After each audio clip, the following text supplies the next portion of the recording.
Bismillahirrahmanirrahim. Assalamualaikum warahmatullahi wabarakatuh. Alhamdulillahi wahdah, sadaqa wa'dah, wa nasara 'abdah.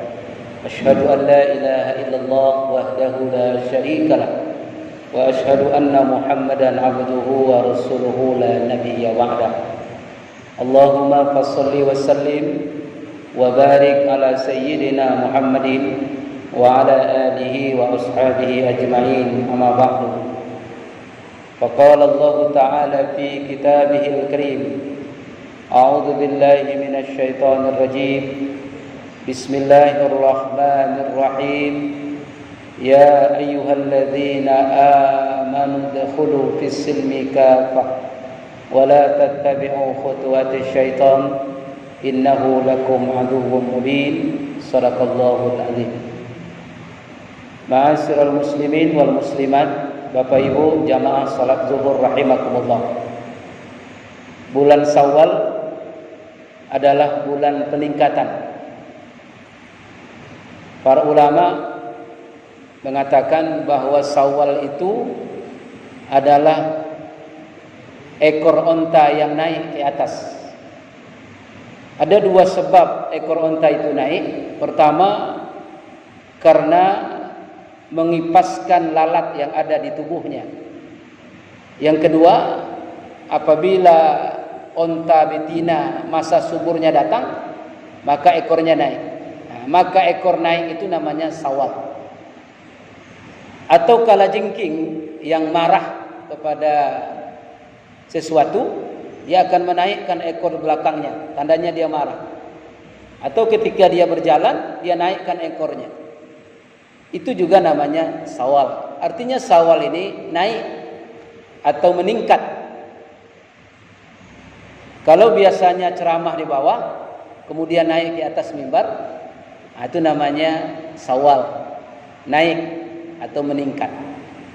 Oleh karena itu bulan Syawal ini bulan di mana kita meningkatkan amal ibadah kita, meningkatkan pemahaman keagamaan kita. Salah satu di antaranya yang perlu kita benahi ialah membenahi qalbu dan hati kita. Karena membenahi hati itu paling sulit, paling berat, walaupun dia berada dalam diri kita sendiri. Makanya kata Rasulullah sallallahu alaihi wasallam ketika terjadi perperangan Badar yang begitu dahsyat, tapi kata Nabi, raja'na min jihadil asghar. Kita baru saja selesai menghadapi perang kecil dan kita akan menghadapi peperangan yang jauh lebih besar. Sampai-sampai para sahabat bertanya, "Ya Rasulullah, sebanyak ini yang gugur dalam perperangan Badar ini, dan sangat banyak yang meninggal. Engkau katakan perang kecil. Manakah perang yang lebih besar sesudah ini ya Rasulullah?" Kata Nabi, jihadun nafs, jihad untuk menundukkan hati, menundukkan hawa nafsu yang justru dia berada dalam diri kita.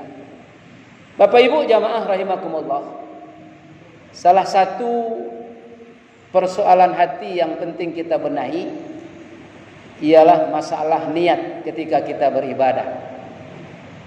Banyak orang yang melakukan amal soleh, banyak orang yang melakukan ibadah, tapi ibadahnya sia-sia. Kenapa? Apa salahnya? Salahnya ialah masalah niat dia kepada Allah. Makanya di dalam Al-Quran dikatakan Allah, wa ma umiru illa liya'budullah mukhlishina lahuddin. Kita diperintahkan oleh Allah di dalam melaksanakan perintah Allah dalam agama ini mengikhlaskan niat kita. Jamaah rahimakumullah, ada sebuah kisah menarik dalam hadis riwayat Imam Muslim dari sahabat Nabi Abu Hurairah radhiyallahu anhu. Nanti ketika pengadilan Allah sudah ditegakkan, amal sudah diberikan Allah balasannya, maka Allah memanggil satu persatu orang-orang yang ahli ibadah atau ahli amal soleh. Kelompok yang pertama dipanggil oleh Allah dalam hadis itu mereka yang ahlul jihad, mereka yang ahli jihad, ahli berjuang menolong agama Allah. Dipanggil mereka, kemudian Allah katakan, benarkah ini amalan engkau? Benar ya Allah. Engkau suka berjihad selama hidupmu? Ya ya Allah. Engkau suka memperjuangkan agama Allah? Naam, benar ya Allah. Untuk apa ini engkau lakukan semuanya? Aku melakukan ini ya Allah semata-mata hanya karena engkau ya Rabb. Qala Allah, ketika itu Allah berkata sehingga dia terkaget, kazabta, dusta engkau. Engkau melakukan ini bukan karena aku, tapi agar engkau dikatakan pahlawan, agar engkau dianggap orang pemberani, agar engkau mendapat tanda jasa dan penghargaan. Dan itu sudah engkau dapatkan. Akhirnya setelah ditimbang amal pahalanya, dia dimasukkan Allah, dicampakkan Allah ke dalam neraka. Naudzubillah. Yang berikutnya dalam hadis itu dipanggil oleh Allah. Siapa mereka? Ahlul ilmi, orang yang sering datang ke majelis ilmu, berpindah-pindah tempat. Banyak ilmu yang dia dapatkan, banyak ilmu yang dia dengarkan. Bahkan dia ahlul ilmu, menyampaikan ilmu, jadi penceramah kemana-mana. Diperlihatkan Allah amalannya. Inikah hatul amalan engkau? Iya ya Allah. Engkau suka hadir di majelis ilmu? Benar ya Allah. Engkau sering menyampaikan ilmu kepada orang lain? Benar ya Allah. Untuk apa engkau lakukan ini semua? Li mardatillah, hanya semata-mata karena engkau ya Allah. Qala Allah, Allah berfirman kepadanya, kazabta, dusta engkau. Ini engkau lakukan bukan karena aku, bukan karena Allah, agar engkau dikatakan orang alim, orang cendekia, dan engkau dikatakan para ustadz, para ulama, para kiai dan sebagainya.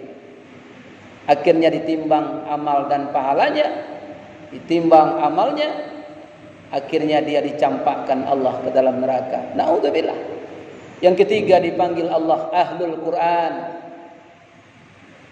Diperlihatkan amalannya. Inikah amalan engkau? Benar ya Allah. Engkau suka membaca Quran? Benar ya Allah. Suaramu bagus? Ya ya Allah. Untuk apa ini yang kau lakukan? Hanya semata-mata karena engkau ya Rabb. Kazabta, dusta dan bohong engkau. Ini yang kau lakukan bukan karena aku, bukan karena Allah, tapi ini yang kau lakukan agar engkau dianggap orang qari, agar engkau disebut namanya hafiz, agar engkau disebut orang yang ahli Quran. Ditimbang amalnya, dia pun direndam oleh Allah ke dalam neraka jahanam. Terakhir dipanggil ahlus sedekah. Dia gemar bersedekah, suka memberi, suka menolong, menyantuni anak yatim, peduli kepada fakir miskin. Akhirnya mereka pun diperlihatkan amalannya yang sangat banyak, balasannya yang begitu hebat. Inikah amal engkau wahai fulan? Benar ya Allah. Engkau suka bersedekah? Iya ya Allah. Engkau suka berinfak di jalan Allah? Benar ya Allah. Untuk apa ini engkau lakukan? Li mardatillah, hanya semata-mata karena engkau ya Allah, mengharapkan ridhamu ya Allah.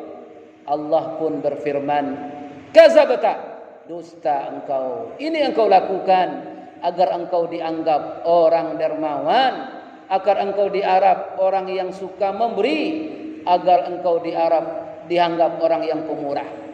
Ditimbang amalnya, akhirnya pun dia masuk neraka. Apa kurangnya ahlul jihad? Apa kurangnya ahlul ilmu tadi? Apa kurangnya ahlul Quran? Apa kurangnya ahlus sedekah? Tidak ada. Apa salahnya?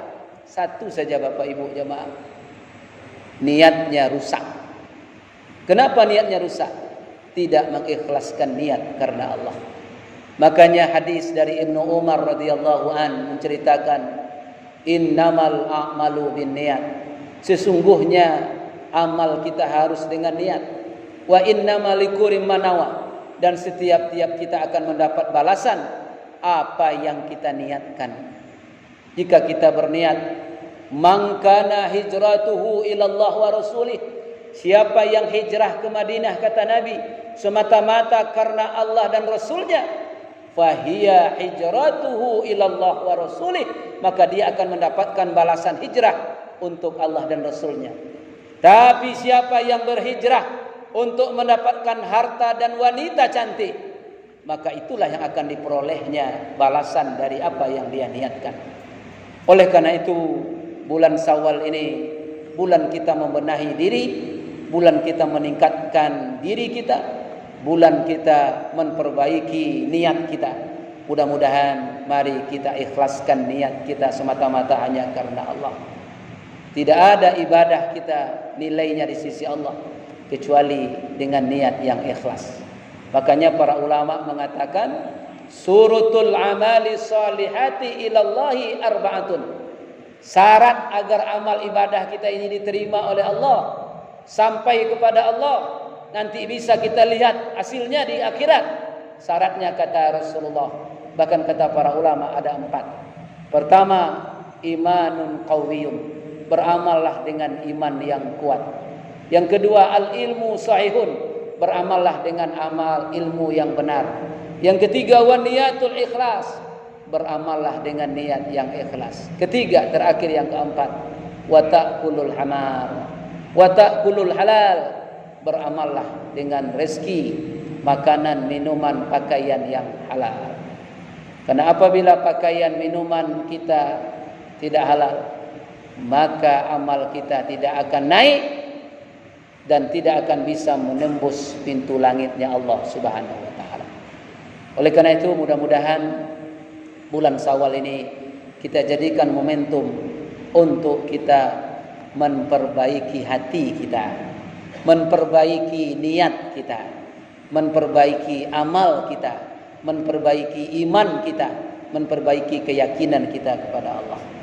Karena hakikat Idul Fitri, laisal id labisal jadid, walakinnal id jadidul qalbi atau qalbun jadid. Tidaklah dikatakan Idul Fitri dengan hal-hal yang serba baru. Banyak orang menilai Idul Fitri itu pokoknya baru. Baju baru, sepatu baru, peci baru, sandal baru, rumah baru, kue baru, cat rumah baru. Kadang-kadang orang rumah pun baru. Tidak itu. Walakinnal id qalbun jadid. Tapi Idul Fitri itu hakikatnya ialah barunya hati kita di hadapan Allah Subhanahu wa taala. Mudah-mudahan Allah menerima amal ibadah yang sudah kita lakukan dan Allah menuntun hati kita untuk tetap ikhlas semata-mata hanya karena Allah Subhanahu wa taala. Semoga bermanfaat. Nanti kita sambung dengan kajian berikutnya. Banyak maaf. Usikum wa nafsiya bitaqwallah. Wassalamualaikum warahmatullahi wabarakatuh.